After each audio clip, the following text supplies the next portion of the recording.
मृत्यु का प्रश्न हर इंसान को किसी न किसी मोड़ पर छूता है। यह सबसे बड़ा रहस्य है, क्योंकि जन्म को हम देखते हैं, जीवन को हम जीते हैं, लेकिन आता। इसी वजह से यह मनुष्य के मन में सबसे गहरी जिज्ञासा और सबसे बड़ा डर भी पैदा करती है। लेकिन आध्यात्मिक दृष्टि से देखा जाए तो मृत्यु अंत नहीं है, बल्कि एक यात्रा का परिवर्तन है। जब शरीर मृत्यु को प्राप्त होता है तो सबसे पहले श्वास का प्रवाह रुकता है। शरीर की सभी क्रियाएं ठहर जाती हैं। मूल है जो प्राण का स्रोत है वह नष्ट नहीं होती। गीता में भी भगवान कृष्ण कहते हैं, न जायते म्रियते वा कदाचित, यानी आत्मा न तो जन्म लेती है न मरती है, यह शाश्वत है। मृत्यु केवल शरीर का परिवर्तन है। जैसे कोई पुराने वस्त्र उतारकर नए वस्त्र पहन लेता है, वैसे ही आत्मा शरीर बदलती है। मृत्यु के बाद आत्मा अपने कर्मों के अनुसार अगले अनुभव की ओर बढ़ती है।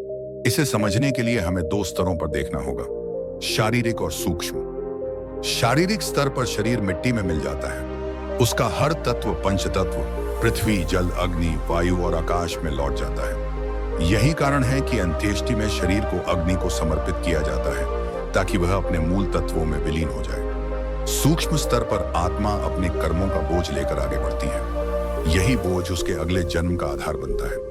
हिंदू दर्शन इसे कर्म और पुनर्जन्म का चक्र कहता है। जिसने जीवन में अच्छे कर्म किए, कर्म का पालन किया, उसकी आत्मा प्रकाश, हिंसा और अधर्म में जीवन बिताया, उसकी आत्मा भारीपन के साथ अगले अनुभवों में बंध जाती है। कुछ परंपराओं में कहा गया है कि मृत्यु के तुरंत बाद आत्मा कुछ समय तक अपने शरीर के आसपास रहती है, जैसे व्यक्ति को यकीन ही नहीं होता कि अब वह इस शरीर में नहीं है। धीरे धीरे आत्मा को यह बोध होता है कि उसका शरीर नश्वर था और अब उसे नई यात्रा की ओर बढ़ना है। इसी अवधि में लोग कहते हैं कि आत्मा सपनों या अनुभव में अपने प्रियजनों को छू जाती है। बौद्ध दृष्टिकोण के अनुसार मृत्यु के बाद आत्मा किसी बीच की अवस्था, अभय स्थिति कुछ दिनों तक रहती है, जहां आत्मा अपने पिछले जीवन की छाया को अनुभव करती है और फिर अगले जन्म की ओर अग्रसर होती है। यदि कोई व्यक्ति जीवन भर ध्यान और आत्मज्ञान में डूबा रहा हो तो उसकी आत्मा मुक्त हो सकती है। इसे मोक्ष कहते हैं। मोक्ष का अर्थ है जन्म और मृत्यु के चक्र से पूर्ण मुक्ति। आत्मा फिर इस भौतिक संसार में नहीं लौटती, विलीन हो जाती है, जैसे बूंद सागर में मिल जाती है। मृत्यु हमें यह सिखाती है कि जीवन अनमोल है और क्षण भंगुर भी। हर सांस जो हम ले रहे हैं अब है हमें याद दिलाती है कि एक दिन यह रुक जाएगी। इसलिए असली प्रश्न यह नहीं है कि मृत्यु के बाद क्या होगा, बल्कि यह है कि मृत्यु से पहले हम क्या कर रहे हैं। क्या हम अपने जीवन को ऐसे जी रहे हैं कि जब यह यात्रा समाप्त हो तो आत्मा हल्की होकर शांति के साथ आगे बढ़ सके। मृत्यु के बाद आत्मा के रहस्य को कोई पूरी तरह नहीं समझ सकता, परंतु इतना स्पष्ट है कि आत्मा नष्ट नहीं होती, वह अपनी यात्रा जारी रखती है। और यह यात्रा कैसी होगी, यह हमारे वर्तमान जीवन पर निर्भर करता है। जिसे मत डरो, मृत्यु तो केवल द्वार है। असली ध्यान इस बात पर दो कि आत्मा जब उस द्वार से गुजरे तो उसके साथ बोझ न हो, केवल शांति। सोचा है मैं कौन हूं? क्या मैं सिर्फ यह शरीर हूं जो धीरे धीरे बूढ़ा होकर एक दिन मिट्टी में मिल जाएगा? क्या मैं यह मन हूं जो हर पल बदलता रहता है, कभी खुश, कभी दुखी, कभी शांत और कभी अशांत? या फिर मेरे भीतर कुछ ऐसा भी है जो ना जन्म लेता है और ना मृत्यु से मिटता है? सदियों से ऋषि मुनि यही सवाल पूछते आए हैं और यही सवाल हमारी जिंदगी का सबसे बड़ा रहस्य है। दोस्तों, इस वीडियो में हम आत्मा और ध्यान के गहरे संबंध को समझेंगे, लेकिन सबसे जरूरी बात, आप आखिर तक हमारे साथ जुड़े रहिएगा, क्योंकि अंत में मैं आपको वह रहस्य बताने वाला हूं जो यह साबित करेगा कि आत्मा को केवल किताबों से नहीं बल्कि प्रत्यक्ष अनुभव से जाना जा सकता है। तो कहीं बीच में मत रुकिएगा, क्योंकि अगर आपने अंत तक सुना तो हो सकता है यह एक ऐसा अनुभव बन जाए जो आपकी सोच, आपके डर और आपके जीवन की दिशा को हमेशा के लिए बदल दे। उपनिषद कहते हैं आत्मा अविनाशी है। न इसे अग्नि जला सकती है, न जल भिगो सकता है, न शस्त्र काट सकते हैं और न हवा सुखा सकती है। गीता में भगवान कृष्ण अर्जुन से कहते हैं कि आत्मा अजर है, अमर है, शाश्वत है और यह कभी नष्ट नहीं होती। आत्मा केवल साक्षी है, यह देखती है पर स्वयं प्रभावित नहीं होती। यह चेतना का वह केंद्र है जिससे जीवन की हर धड़कन और हर सांस चल रही है। बुद्ध कहते हैं कि यह साक्षी भाव ही मनुष्य को मुक्त करता है। लेकिन प्रश्न यह है कि अगर आत्मा इतनी महान और शाश्वत है तो हम इसे भूल क्यों जाते हैं? असल में मनुष्य का सबसे बड़ा भ्रम यही है कि वह खुद को शरीर और नाम से जोड़ लेता है। जब किसी से पूछा जाता है कि तुम कौन हो, तो उत्तर आता है मैं डॉक्टर हूं, मैं शिक्षक हूं, मैं व्यापारी हूं, मैं अमुक का बेटा हूं, अमुक का पति हूं, या फिर मैं अमुक समाज से हूं। लेकिन यह सारी पहचानें केवल बाहरी हैं, जैसे कपड़े जिन्हें बदला जा सकता है। असली पहचान सबसे गहरी है, पर मनुष्य इसी बाहरी परत में उलझ जाता है और आत्मा का स्मरण भूल जाता है।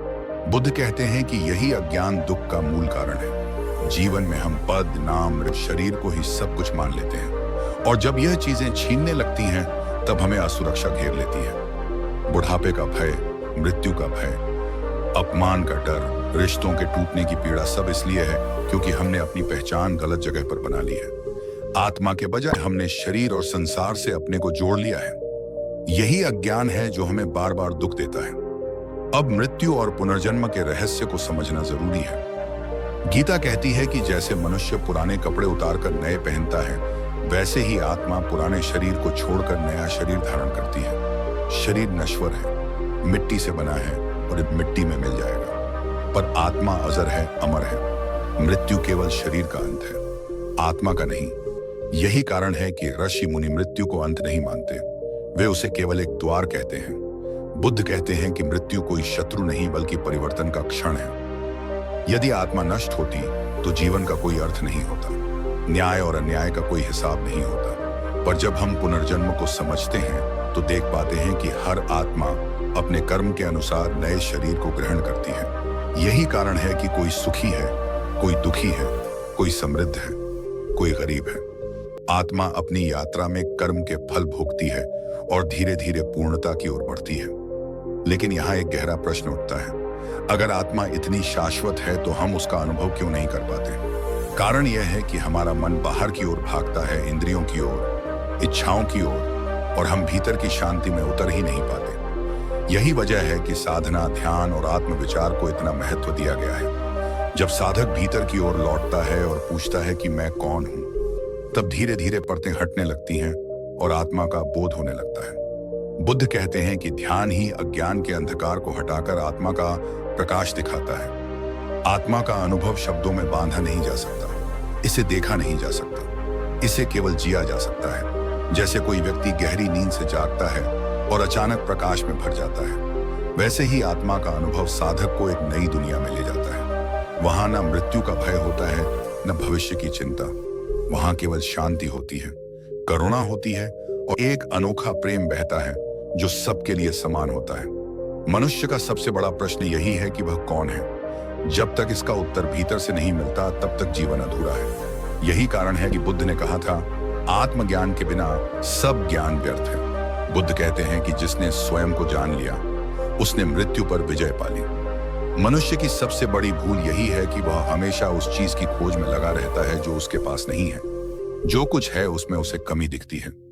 वह सोचता है कि जब यह मिल जाएगा तब आनंद आएगा, जब वह मिल जाएगा तब सुख मिलेगा। इसी प्रतीक्षा में उसका पूरा जीवन बीत जाता है। पर जिसने यह जान लिया कि जो भी इस क्षण है वही सबसे बड़ा उपहार है, वही सच्चा आनंद है, वही मुक्त हो गया। क्योंकि जीवन भविष्य में नहीं है, यह अब भी है, इसी सांस में है, इसी धड़कन में है। हमेशा कुछ पाने की लालसा इंसान को अधूरा बना देती है। मन कहता है और चाहिए, यह और कभी समाप्त नहीं होता। यही प्यास इंसान को कभी चैन नहीं लेने देती। लेकिन जब इंसान इस ओर को छोड़ देता है और कहता है कि जो मेरे पास है वही पर्याप्त है, तभी भीतर से शांति का झरना बहने लगता है। इस संतोष में ही आनंद छिपा है। जीवन का आनंद पाने के लिए किसी विशेष वस्तु, किसी विशेष परिस्थिति या किसी विशेष व्यक्ति की आवश्यकता नहीं है। आनंद वस्तु में नहीं, दृष्टि में है। अगर दृष्टि कृतज्ञता से भरी है तो हर छोटा अनुभव भी सुख में बदल जाता है। सुबह की हवा का झोंका, पत्तों की सरसराहट, किसी अजनबी की मुस्कान, ये सब छोटे पल भी आनंद से भर जाते हैं। जब मन स्वीकार में होता है, हम जो है उसे नकार कर हमेशा जो नहीं है उसकी ओर भागते हैं। यही भागना हमें धोखी करता है। जब इंसान कहता है कि यह क्यों है, ये नहीं होना चाहिए था, तो संघर्ष शुरू हो जाता है। संघर्ष ही दोहक है। लेकिन जब इंसान कहता है कि हाँ यही है और मैं इसे स्वीकार करता हूं, तो संघर्ष समाप्त हो जाता है। संघर्ष के समाप्त होते ही आनंद प्रकट होता है। आनंद पाने के लिए बाहरी परिस्थितियों के बदलने की प्रतीक्षा मत करो। परिस्थितियां बदलती रहेंगी, उतार चढ़ाव आते रहेंगे। यदि तुमने आनंद को परिस्थितियों पर टिका दिया तो वह हर क्षण बदलता रहेगा, लेकिन अगर तुमने आनंद को स्वीकार पर टिका दिया तो वह अचल हो जाएगा। यही स्थिर आनंद ही जीवन की सबसे बड़ी संपत्ति है। मनुष्य हमेशा भविष्य में सुख खोजता है। वह सोचता है कि जब मैं अमीर हो जाऊंगा, जब मेरा परिवार पूर्ण होगा, जब मुझे मान मिलेगा, तब मैं सुखी हो जाऊंगा। लेकिन वह तब कभी आता ही नहीं। जब एक इच्छा पूरी होती है, दूसरी खड़ी हो जाती है। सुख हमेशा दूर ही लगता है, लेकिन जिसने जाना कि सुख अभी है, इसी क्षण है, वह कभी अधूरा नहीं रहता। जो है उसी में आनंद लेने का अर्थ है जीवन को पूर्णता से जीना। यह सोचना बंद कर देना कि कुछ कमी है। कमी केवल दृष्टि की होती है, वस्तुओं की नहीं। जो दृष्टि कृतज्ञ है उसे हर पल भरा हुआ दिखता है, और जो दृष्टि लोभ से भरी है उसे हर पल खाली लगता है। आनंद का संबंध बाहर से नहीं, भीतर की दृष्टि से है। कृतज्ञता ही आनंद की कुंजी है। जो इंसान हर पल को आभार से देखता है, उसके लिए हर घटना उत्सव बन जाती है। चाहे सुख हो या दुख, वह कहता है धन्यवाद, तुम भी मेरे शिक्षक हो। यही कृतज्ञता हर क्षण को मधुर बना देती है। जब हृदय धन्यवाद में डूब जाता है, तब जीवन आनंद से भर जाता है। लालसा और तुलना ही आनंद को नष्ट करती है। हम हमेशा दूसरों से तुलना करते रहते हैं। उसके पास क्या है, मेरे पास क्या नहीं। यह तुलना हमें कभी संतुष्ट नहीं होने देती। लेकिन जिसने यह समझ लिया कि प्रत्येक व्यक्ति अपनी राह पर है और मुझे जो मिला है वही उचित है, वह कभी तुलना नहीं करता। और जब तुलना मिट जाती है, तब आनंद खिल उठता है। आनंद पाने के लिए कुछ जोड़ने की जरूरत नहीं, बल्कि जो है उसे पूर्ण रूप से जीने की जरूरत है। यदि तुम्हारे पास केवल एक छोटा सा घर है, तो भी उसमें संगीत भर सकता है, उसमें हंसी भर सकती है। यदि तुम्हारे पास केवल साधारण भोजन है, तो भी उसे आभार से खाओगे तो वह अमृत लगेगा। आनंद जोड़ने से नहीं आता, स्वीकार से आता है। जीवन में जो हमारे पास है उसे स्वीकार करना केवल संतोष की बात नहीं है, यह एक गहरी साधना है। साधारण चीजों में असाधारण देखना ही ध्यान है। यदि हम हर रोज मिलने वाले अनुभवों को सजगता से देखें, तो वे हमें चमत्कारी लगने लगते हैं। जैसे रोज उगने वाला सूरज जो हर दिन नया प्रकाश लाता है, जैसे साधारण जल जो हर बार प्यास बुझाकर जीवन को ताजगी देता है। पर हमारी आंखें इतने अभ्यस्त हो जाती हैं कि हम इन अद्भुत उपहारों को देखना छोड़ देते हैं, और फिर हम बड़े सुख की खोज में भटकते रहते हैं। जो व्यक्ति रोजमर्रा के इन छोटे छोटे उपहारों में आनंद लेना सीख लेता है, उसका जीवन कभी खाली नहीं लगता। आनंद का संबंध भौतिक वस्तुओं से नहीं, बल्कि आंतरिक दृष्टि से है। वही भोजन जो एक व्यक्ति को सामान्य लगता है, दूसरे के लिए अमृत बन सकता है यदि वह उसे आभार से खाए। वही घर जो किसी को छोटा लगता है, दूसरे के लिए स्वर्ग बन सकता है यदि वह उसमें प्रेम से भरा हो। इसलिए वास्तविक प्रश्न यह नहीं है कि हमारे पास क्या है, बल्कि यह है कि हम उसे कैसे देखते हैं। दृष्टि बदलते ही संसार बदल जाता है, और यही दृष्टि परिवर्तन हमें सिखाता है कि बाहर मत भागो, भीतर देखो, आनंद वही है। मन हमेशा शिकायतों से भरा रहता है। वह कहता है कि यह ठीक नहीं, वह ठीक नहीं। यह असंतोष हमें थका देता है। लेकिन यदि हम थोड़ा ठहर कर देखें, तो समझ में आता है कि शिकायत केवल मन का खेल है। जीवन तो जैसा है वैसा ही परिपूर्ण है। शिकायत छोड़कर आभार को अपनाते ही सब बदल जाता है। यह वैसा ही है जैसे किसी धुंधले शीशे को साफ कर दिया जाए। वही संसार, वही घटनाएं अचानक उज्जवल और सुंदर लगने लगती हैं। जो है उसी में आनंद लेने का अर्थ यह भी है कि हम जीवन की अनिश्चितताओं को स्वीकार करें। हम चाहते हैं कि सब हमारी इच्छा के अनुसार हो, पर जीवन का स्वभाव ही है अप्रत्याशित होना। जब हम उसकी इस प्रकृति को स्वीकार कर लेते हैं, तभी हम मुक्त होते हैं। तभी हमें हर उतार चढ़ाव एक खेल की तरह लगने लगता है। फिर न सुख हमें मदमस्त करता है, न दुख हमें तोड़ता है। दोनों को हम समान दृष्टि से देखते हैं और दोनों में आनंद पाते हैं। हर क्षण जो सामने है वह अद्वितीय है। यह क्षण कभी दोबारा नहीं लौटेगा। यदि हम इसे खो देते हैं तो यह हमेशा के लिए चला जाता है। लेकिन हम प्रायः इसे अनदेखा कर देते हैं और भविष्य की चिंता या अतीत के पछतावे में उलझे रहते हैं। यही हमारी सबसे बड़ी त्रासदी है। लेकिन जो भविष्य खुद देते हैं, जीवन है, वह उसे पूरी तरह जीतता है। और जब हम एक क्षण को पूरी तरह जीतते हैं, तो उसमें इतना रस होता है कि और कुछ खोजने की जरूरत नहीं रहती। आनंद खोजने की वस्तु नहीं, बल्कि पहचानने की अवस्था है। यह हमेशा हमारे भीतर रहा है, पर हम इसे बाहर खोजते हैं। हम सोचते हैं कि पद, धन, यश, संबंध हमें आनंद देंगे। लेकिन जब यह सब मिल भी जाता है तब भी भीतर कोई खालीपन रह जाता है। यह खालीपन हमें बताता है कि आनंद बाहर नहीं, आनंद तो हमारे भीतर है, बस उसे पहचानने की जरूरत है। और यह पहचान तभी होती है जब हम रुककर वर्तमान को जीते हैं। जो व्यक्ति वर्तमान में जीना सीख लेता है वही वास्तविक आनंद का स्वाद लेता है, क्योंकि वर्तमान ही जीवन का सच है। अतीत केवल स्मृति है, भविष्य केवल कल्पना है। स्मृति और कल्पना दोनों ही अधूरे हैं, लेकिन यह क्षण संपूर्ण है। यदि हम इसमें डूब जाए तो हमें सब मिल जाता है। यही डूबना ध्यान है, यही डूबना आनंद है। आनंद पाने का अर्थ यह नहीं कि दुहक समाप्त हो जाएगा। दुहक तो जीवन का हिस्सा है, जैसे सुख हिस्सा है। आनंद का अर्थ है दुहक में भी गहराई देखना, उसे भी स्वीकार करना। जब हम दुहक को भी धन्यवाद देकर जीते हैं तो वह हमें तोड़ता नहीं, हमें और मजबूत बनाता है। वही दुहक फिर आनंद का मार्ग खोलता है। यही कारण है कि जिसने जीवन के हर पहलू को स्वीकार कर लिया वही सबसे आनंदित है। तुलना आनंद की सबसे बड़ी चोर है। जब हम दूसरों से अपनी स्थिति की तुलना करते हैं तो हमें हमेशा लगता है कि हमारे पास कुछ कम है, और यह कमी हमें दुखी करती है। लेकिन जो व्यक्ति तुलना छोड़ देता है वह देखता है कि उसके पास सब कुछ है। उसका जीवन अद्वितीय है, किसी और से अलग है, और इसी भिन्नता में सौंदर्य है। तुलना छोड़ते ही जो है वही पूर्ण लगता है और वही आनंद खिल उठता है। आनंद पाने के लिए हमें नियंत्रण छोड़ना होगा। हम हर चीज को नियंत्रित करना चाहते हैं। लोग हमारे अनुसार चले, परिस्थितियां हमारे अनुसार बने, लेकिन जीवन कभी भी नियंत्रण में नहीं आता। यह नदी की तरह है, बहती रहती है। यदि हम बहाव को स्वीकार कर लें और उसके साथ बहें तो हमें उसमें रस मिलता है, लेकिन यदि हम उसे रोकने की कोशिश करें तो केवल पीड़ा मिलेगी। आनंद तभी आता है जब हम जीवन के बहाव के साथ हो जाएं। जब इंसान यह सीख लेता है कि जीवन जैसा है वैसा ही स्वीकार करना है, तब उसके भीतर से संघर्ष मिटने लगता है। मन हमेशा कहता है ये नहीं होना चाहिए था या ये वैसा होना चाहिए था। यह चाहना ही दुख की जड़ है। जब यह चाह मिट जाती है, जब हम कह देते हैं कि जो भी है ठीक है, तभी शांति का जन्म होता है। यह शांति बाहर से थोपने की नहीं, भीतर से बहने वाली होती है। इसमें एक गहरा सुकून है, जैसे लंबी यात्रा के बाद कोई यात्री पेड़ की छाया में बैठ जाए और गहरी सांस ले। आनंद बाहर से मांगा नहीं जा सकता, यह तो हमारे भीतर का खजाना है, लेकिन हम इसे बाहर खोजते हैं। हम सोचते हैं कि अगर हमें बेहतर नौकरी मिलेगी, बड़ा घर मिलेगा, अधिक सम्मान मिलेगा, तभी आनंद मिलेगा। और यही सोच हमें हर समय भागदौड़ में रखती है। लेकिन जब हम रुकते हैं और भीतर देखते हैं तो समझ आता है कि आनंद तो पहले से यही है, बस हम उसे देख नहीं रहे थे। यह वैसा ही है जैसे कोई व्यक्ति अपनी जेब में हीरा लिए भटकता रहे और हर जगह उसे खोजता रहे। जो है उसी में आनंद लेने का अर्थ है कि हम अपने जीवन की सरलता को गले लगाएं। सरलता में ही सौंदर्य छिपा है। एक साधारण रोटी भी स्वादिष्ट हो सकती है यदि उसे आभार से खाया जाए।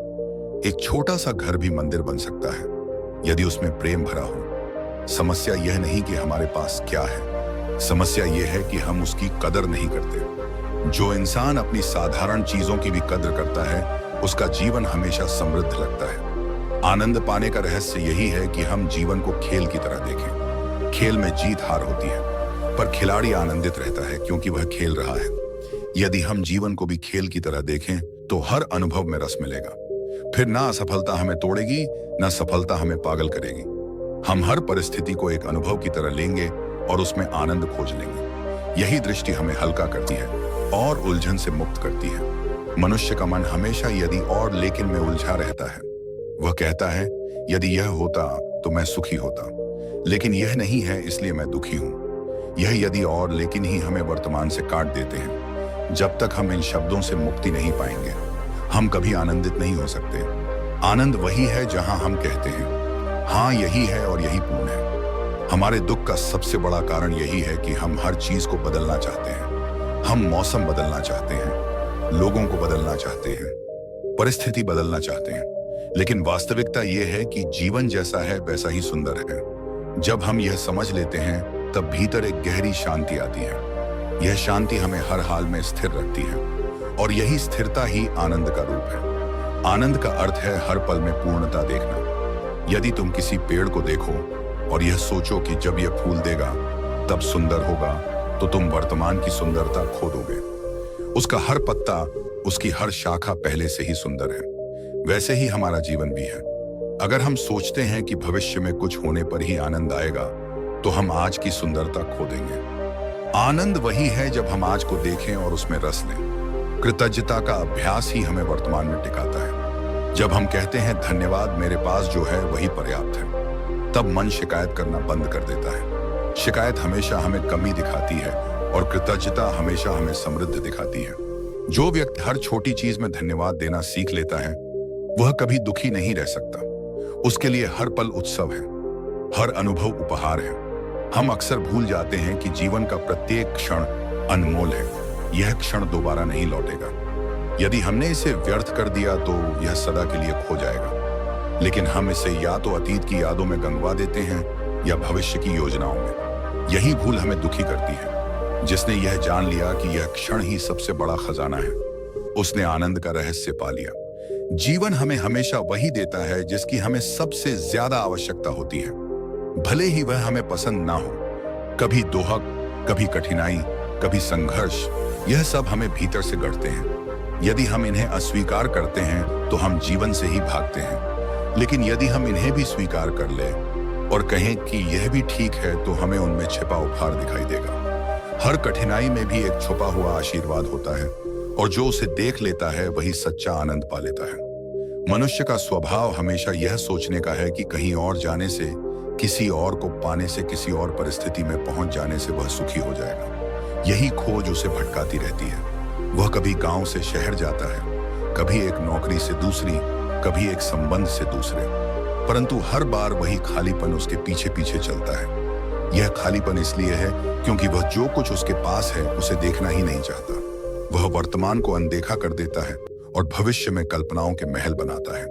यही महल टूटकर बार बार उसे दुखी जानने वाले वर्तमान को करते हैं। यदि वह ठहर कर आज को देखे तो पाएगा कि उसके पास पहले से ही सब कुछ है। उसकी सांसें चल रही हैं, उसका शरीर जीवन से भरा है, प्रकृति उसके चारों ओर संगीत बिखेर रही है। इन सबसे बड़ा उपहार और क्या हो सकता है? लेकिन यह उपहार तभी दिखता है जब हम स्वीकार करना सीखते हैं। जब इंसान अपनी नजर बाहर से हटाकर भीतर करता है तो उसे एक चमत्कारी सत्य का अनुभव होता है। आनंद पहले से ही वहीं था, वह कभी गया ही नहीं। यह वैसा ही है जैसे कोई व्यक्ति समुद्र किनारे बैठकर प्यास से तड़प रहा हो और उसे यह पता ही ना हो कि उसके सामने ही जल का अथाह भंडार है। उसकी प्यास इसीलिए है क्योंकि उसकी दृष्टि संकुचित है। वह केवल अपने खाली बर्तन को देखता है और सोचता है कि इसमें जल कहां से आएगा। समुद्र है और वह जितना चाहे भर सकता है। जीवन भी वैसा ही है, जो है उसमें आनंद भरपूर है। बस हम उसे पहचान नहीं पाते क्योंकि हम केवल खालीपन पर नजर गड़ाए रहते हैं। आनंद पाने की यह कला केवल बड़ी घटनाओं में नहीं, छोटे छोटे अनुभवों में भी छिपी हुई है।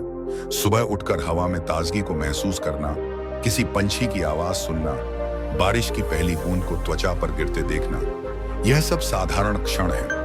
पर जब हम सजग होकर जीते हैं तो क्या अंतिम तो यही क्षण ध्यान में बदल जाते हैं। समस्या यह है कि हम इन क्षणों को साधारण मानकर आगे बढ़ जाते हैं और सोचते हैं कि असली सुख कहीं भविष्य में मिलेगा। लेकिन जिसने इन क्षणों में डूबना सीख लिया, उसने जीवन का खजाना पा लिया। यह खजाना ना सोने का है ना चांदी का, यह खजाना आत्मा के भीतर का है जो हर क्षण तुम्हें उपलब्ध है। मन हमेशा कहता है कि कुछ और चाहिए, यह कुछ और ही तुम्हें बेचैन रखता है। अगर आज तुम्हारे पास घर है तो कल तुम सोचोगे कि बड़ा घर चाहिए।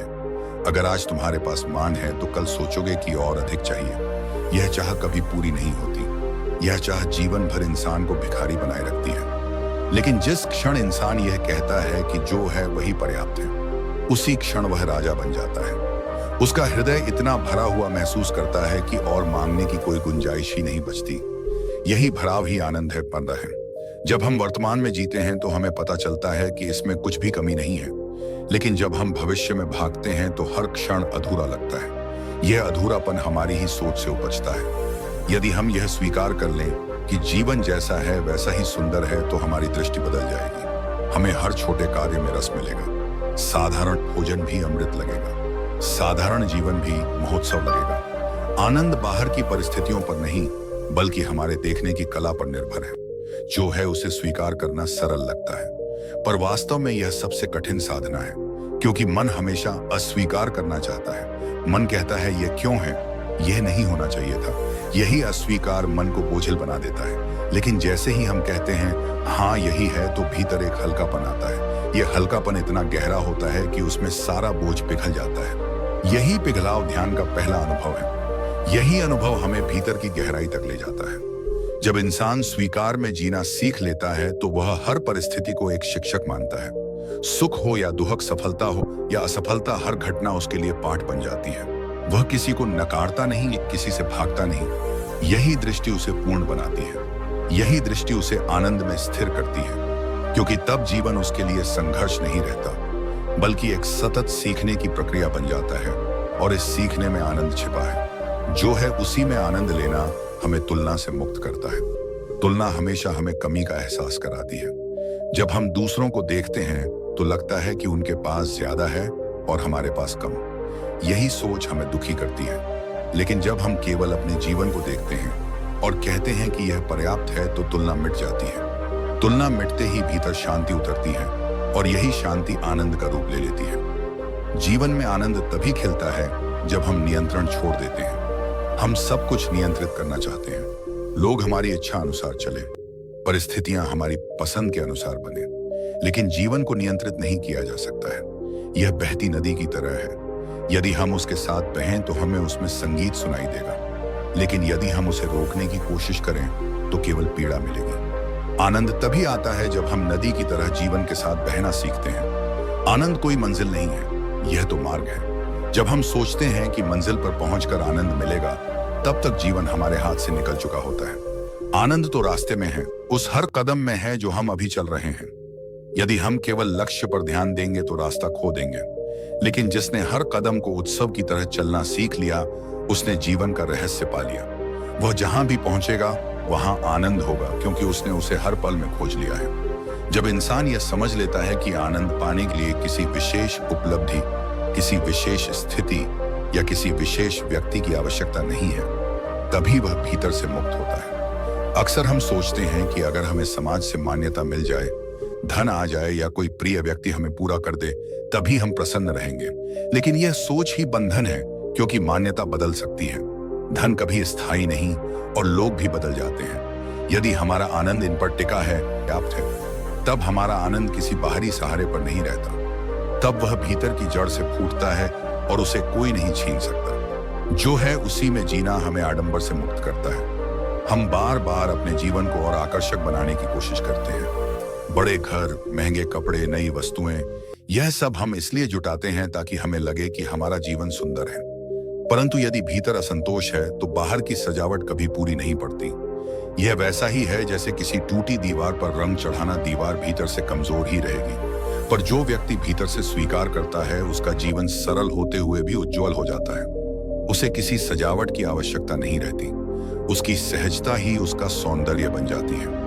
जब हम वर्तमान को स्वीकारते हैं तो हमारे भीतर से भय मिटने लगता है। भय हमेशा भविष्य से जुड़ा होता है। हम सोचते हैं कि आगे क्या होगा, ये होगा या नहीं होगा, सुख मिलेगा या दुख, यही कल्पनाएं हमें भयभीत करती हैं। लेकिन जब हम वर्तमान में टिकते हैं तो भविष्य की चिंता का कोई स्थान नहीं रहता, क्योंकि वर्तमान में सब ठीक है, सांसें चल रही हैं, जीवन बह रहा है। यही टिकना हमें निडर बनाता है। और जब भय मिट जाता है तो आनंद स्वाभाविक रूप से प्रकट होता है। आनंद का सबसे सुंदर रूप तब प्रकट होता है जब इंसान हर परिस्थिति में कहता है हाँ। चाहे दुख हो या सुख, चाहे जीत हो या हार, वह अनुभव को हाँ कहकर अपनाता है। यह हाँ जीवन के साथ मित्रता है, जिसमें नहीं रहता। संघर्ष केवल नहीं से पैदा होता है। जब हम कहते हैं कि यह नहीं होना चाहिए था तो पीड़ा जन्म लेती है, पर जब हम कहते हैं कि यह भी ठीक है तो पीड़ा भी पाठ बन जाती है और दुहक भी गुरु। यही स्वीकृति आनंद का द्वार खोलती है। मनुष्य की दृष्टि यदि कृतज्ञता से भरी हो तो उसका हर क्षण उत्सव बन जाता है। वह साधारण पानी पीते हुए भी कहता है धन्यवाद, यह जीवन दे रहा है। वह सुबह उठते ही कहता है धन्यवाद। वह सुबह उठते ही कहता है धन्यवाद, मैं जाग गया। वह किसी अनजान की मुस्कान देखकर भी कहता है धन्यवाद, मुझे यह खुशी मिली। जब जीवन आभार से भरा होता है तब हर घटना मधुर लगती है। यह मधुरता ही आनंद है, और यह आनंद किसी वस्तु पर निर्भर नहीं करता, केवल दृष्टि पर निर्भर करता है। जीवन की अनिश्चितता ही उसका सौंदर्य है। यदि सब कुछ हमारी इच्छा के अनुसार होने लगे तो जीवन नीरस हो जाएगा। पर हम इस अनिश्चितता से डरते हैं और इसे बदलना चाहते हैं। यही डर हमें लगातार असंतुष्ट करता है। पर जिसने यह जान लिया कि अनिश्चितता ही रोमांच है, वही हर क्षण का आनंद ले पाता है। वह जानता है कि कल क्या होगा, यह रहस्य है, और यही रहस्य जीवन को रोचक बनाता है। यह रहस्य ही जीवन का संगीत है। जब हम जो है उसमें आनंद लेना सीखते हैं, तो हमें यह भी समझ में आता है कि जीवन हमेशा बदलता रहेगा। सुख और दोहक दोनों आएंगे और जाएंगे। सफलता और असफलता दोनों का क्रम चलता रहेगा। यदि हम इन सब को पकड़ने की कोशिश करेंगे तो हम उलझ जाएंगे, लेकिन यदि हम इन्हें बहते देखेंगे तो हमें उनमें लय दिखाई देगी। यही लय ही आनंद है। जैसे नदी का बहाव, उसमें कभी तेज धार है, कभी शांत बहाव है, पर जो व्यक्ति उसे जैसा है वैसा देखता है, वह हर रूप में आनंद पाता है। आनंद पाने का अर्थ यह नहीं कि जीवन में समस्याएं नहीं होंगी। समस्याएं तो रहेंगी, लेकिन जब हम जो है उसे स्वीकारते हैं तो समस्याएं बोझ नहीं बनती, वह चुनौती बनती है। चुनौती में भी उत्साह छिपा होता है। यदि हम सोचे कि हर कठिनाई हमें कुछ नया सिखाने आई है, तो हम उससे भागेंगे नहीं, स्वागत करेंगे। आनंद भी उसी क्षण आ जाएगा, क्योंकि स्वागत करने वाला मन हमेशा हल्का रहता है। जो है उसमें आनंद लेना हमें भीतर से गहराई में ले जाता है। तब हम सतह ही नहीं रहते। तब हमारा ध्यान केवल बाहरी उपलब्धियों पर नहीं, बल्कि भीतर की शांति पर होता है। और जब भीतर शांति होती है तो बाहर की परिस्थितियां चाहे जैसी हो, फर्क नहीं पड़ता। यह शांति ही असली आनंद है। यही कारण है कि जो साधक ध्यान में बैठता है, उसे धीरे धीरे यह अनुभव होने लगता है कि बाहर कुछ बदलने की आवश्यकता नहीं, भीतर ही सब कुछ बदल जाता है। अंततः जीवन का सार यही है जो सामने है, उसे पूरी तरह जी लो। भविष्य की प्रतीक्षा मत करो, अतीत में मत उलझो। यह क्षण ही सब कुछ है। यही क्षण जीवन है, यही क्षण सत्य है, यही क्षण आनंद है। यदि तुमने इसे जी लिया तो तुमने सब पा लिया। यदि इसे खो दिया तो सब खो दिया।